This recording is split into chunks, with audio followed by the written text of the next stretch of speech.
Hello, my name is Emily Hought, and today is the 25th of March 2025.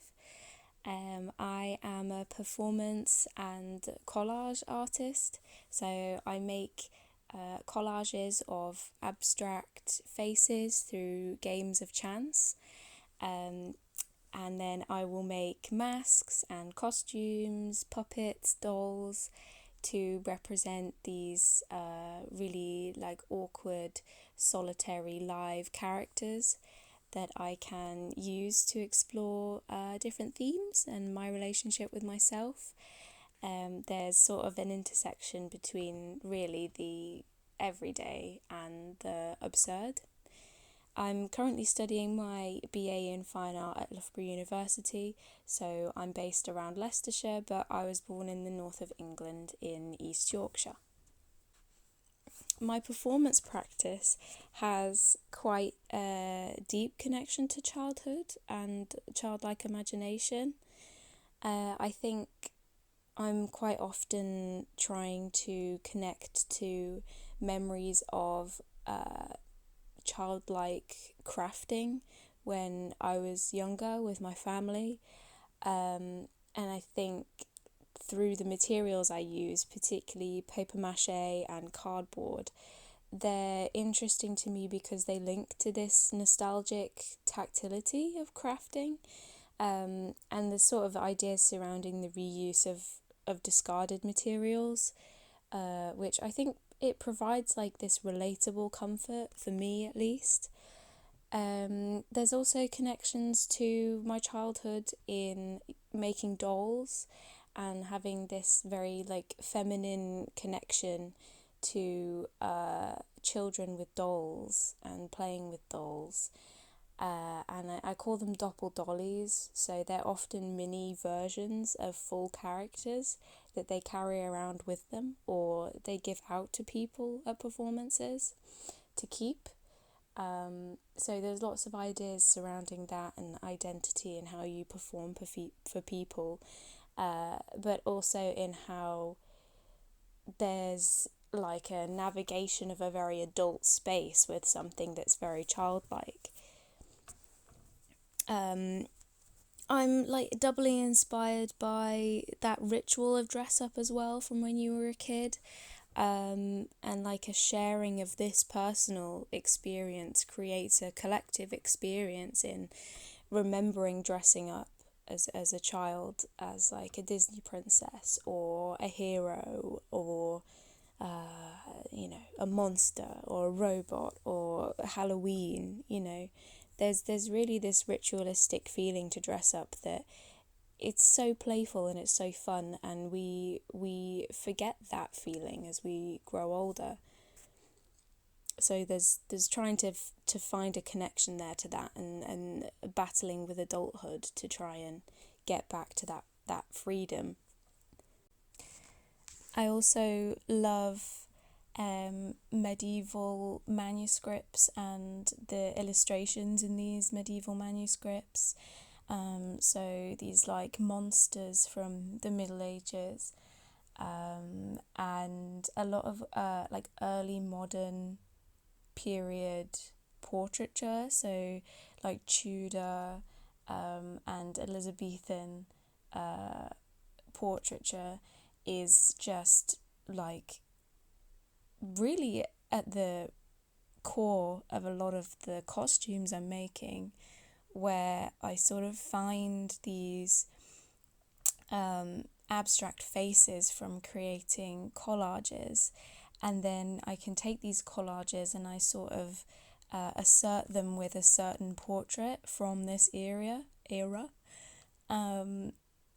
And then you can create this costume that has these references to that time period with, their ruffles and a cravat, or these absurd costumes that they were wearing as this sort of performative display of their wealth is really it's sort of a way to poke fun at them, I guess, and to poke fun at our history, but also to subtly sort of bring up this idea that history keeps repeating itself.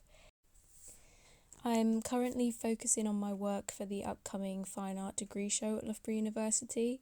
So I'm in my final year and I'll be graduating soon. So we're doing this degree show where we each get a space to present our work, a sort of final hurrah.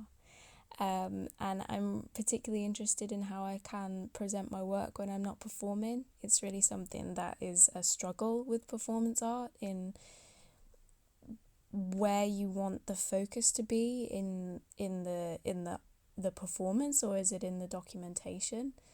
And that's really like an ongoing battle about what my practice looks like when it's static. And this means I'm thinking about installation and displaying video for the first time. So I'm excited to take on that challenge. I'm trying not to reinvent anything or overthink it, as I often can, and just try to create a space that feels like a natural extension of my practice. I'm planning on making a backstage theatre dressing room, pulling inspiration from my studio space, but also like messy bedrooms or unkept spaces, where there's this idea of like this relatability in a space that you can see sort of the ghost of where someone's been or how someone's interacted with the items in it. And it sort of reminds me of like a messy teenager's bedroom, and it reminds me of like this self-conscious ripping through all my clothes in my wardrobe and throwing them on the bed, trying to find the right outfit. So there's this like idea of a dressing room that's becoming really a performance in itself when I'm not there, because it's showing this remnants of somebody deciding what to wear, what costume are they going to be, what person are they going to be, what character are they going to choose. I think probably the biggest challenge of making art or being an artist is going to sink in when I graduate this year. I'm excited to see what I'll be doing next, and I don't want to stop, so there's going to be a bit of anxiety about everything that's now going to be away from education, but I'll never stop making art though. Even if my bedroom has to be a studio, that's fine. I'll find a way. I think if I could give advice to my younger self, I'd say to stop drawing the same thing over and over again, and to try new things, to have more confidence in those things, or no confidence at all, and just do whatever and just see what happens. I think there is a point where I realised how much I was limiting myself, because you again have this tension between childhood and adulthood, where you have this very adult like control on the outcome and worrying about the outcome, when you're just planning it too much and then you're not having fun with it. And when you eliminate that concern, you have more fun, and I think you make better work when you have more fun, when you play with what you're doing. There is a solo performance I filmed in my second year of university, in which I sipped paint from a wine glass and then I spat it onto this doll that I'd made. And I was wearing this big pink fluffy beefeater hat, and a neon green, what do you call them, balaclava, and toilet roll goggles. And it marks a period where I still wasn't totally sure on what I was trying to do or what I was doing, but I was just trying to push myself to do things that made me uncomfortable, because I was just drawing the same thing over and over again, and I needed to do something that I was maybe even fearful of. So I sort of knew that performance made me uncomfortable, and that's where it started. When I'm in the studio and I'm making work, I really listen to all sorts of things, but I love listening to music. I get my earphones in and I have a good time. I My favorite genre is probably psychobilly, and really so many facets of punk and metal and lots of different genres. A bit of Lady Gaga, everything. Uh, and I've tried to get into podcasts a little bit recently, but when you work with paper mache a lot, I can't touch my phone to skip through the adverts with glue on my hands, so I've given up on that quite quickly. Um, what is the best reaction someone's had to my work? I guess I really like it when my work makes people laugh, even if it's an anxious laughter.